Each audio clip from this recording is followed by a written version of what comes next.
ರೇಣುಕಾಸ್ವಾಮಿ ಕೊಲೆ ಕೇಸ್ ಮಹತ್ವದ ಹಂತ ತಲುಪಿದೆ. ದರ್ಶನ್ ಆಪ್ತ ಪ್ರದೋಷ್ ಮಾಫಿ ಸಾಕ್ಷಿಯಾಗಿ ಸಲ್ಲಿಸಿದ ಅರ್ಜಿ ವಿಚಾರಣೆ ನಡೆಸಿದ ಕೋರ್ಟ್ ಮಾಫಿ ಸಾಕ್ಷಿಯಾಗಿ ಪರಿಗಣಿಸಿದೆ.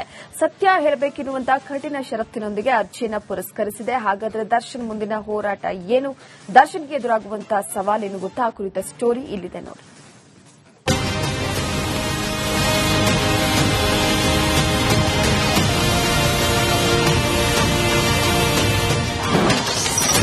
ದರ್ಶನ್ಗೆ ಮಾಫಿ ಸಂಕಷ್ಟ, ಪ್ರದೋಷ್ ಮಾಫಿ ಸಾಕ್ಷಿ ಅರ್ಜಿ ಅಂಗೀಕಾರ.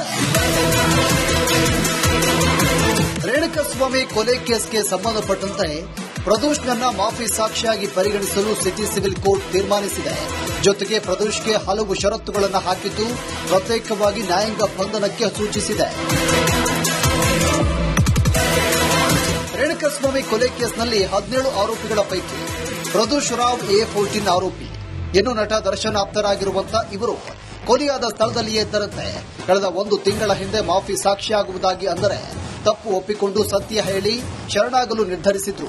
ಈ ಸಂಬಂಧ ವಿಚಾರಣೆ ನಡೆಸ್ತಾ ಇದ್ದ ಬೆಂಗಳೂರಿನ 59ನೇ CCH ನ್ಯಾಯಾಲಯಕ್ಕೆ ಅರ್ಜಿ ಹಾಕಿದ್ರು. ಖುದ್ದು ವಿಚಾರಣೆ ನಡೆಸಿದ ನ್ಯಾಯಾಲಯವು ಅರ್ಜಿ ಪರಿಗಣಿಸಿದೆ. ಸತ್ಯ ಹೇಳುವಂತೆ ಸೂಚನೆ ಕೊಟ್ಟಿದೆ. ಅಲ್ಲದೆ ಪ್ರದೋಷ್ಗೆ ಪ್ರಮುಖ 3 ಷರತ್ತುಗಳನ್ನು ವಿಧಿಸಿದೆ. ಆ ಕಂಡೀಷನ್ ಏನು ಅಂತ ನೋಡೋದಾದ್ರೆ, ತನಗೆ ಗೊತ್ತಿರುವ ಸತ್ಯವನ್ನ ಪ್ರದೋಷ್ ಹೇಳಬೇಕು. ಸತ್ಯವನ್ನ ಬಿಟ್ಟು ಸುಳ್ಳು ಹೇಳಿದ್ರೆ ಕಠಿಣ ಕ್ರಮವಾಗುತ್ತೆ. ಸುಳ್ಳು ಹೇಳಿದ್ರೆ ಸಾಕ್ಷಿಯಿಂದ ಮತ್ತೆ ಆರೋಪಿಯಾಗಿ ಪರಿಗಣಿಸಲಾಗುತ್ತೆ. ಇನ್ನು ವಿಚಾರಣೆ ಮುಗಿಯುವವರೆಗೂ ಜೈಲಿನಲ್ಲಿ ಇರಬೇಕು.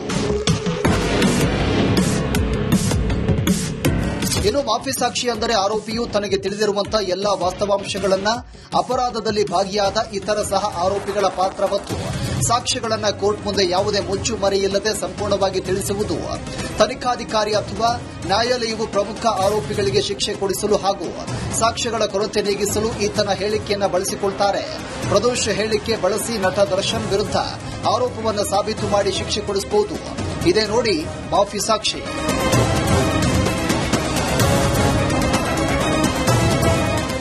ಮಾಫಿ ಸಾಕ್ಷಿ ಹೇಳಿದ ಪ್ರದೋಷ್ಗೆ ಶಿಕ್ಷೆಯಿಂದ ವಿನಾಯಿತಿ, ಕ್ಷಮಾದಾನ ನೀಡಲಾಗುತ್ತೆ.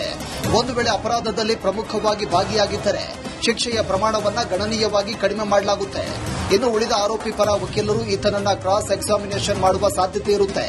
ಸದ್ಯ ಈ ಕೇಸ್ ದಿನೇ ದಿನೇ ಕುತೂಹಲ ಮೂಡ್ತಾ ಇದ್ದು, ಕೇಸ್ಗೆ ಮಹತ್ವದ ಸಾಕ್ಷಿಯಾಗಿ ಪ್ರದೋಷ್ ಸಾಕ್ಷಿ ಮಹತ್ವವನ್ನು ಪಡೆದಿದೆ ಅಂತ ಹೇಳಲಾಗ್ತಾ ಇದೆ.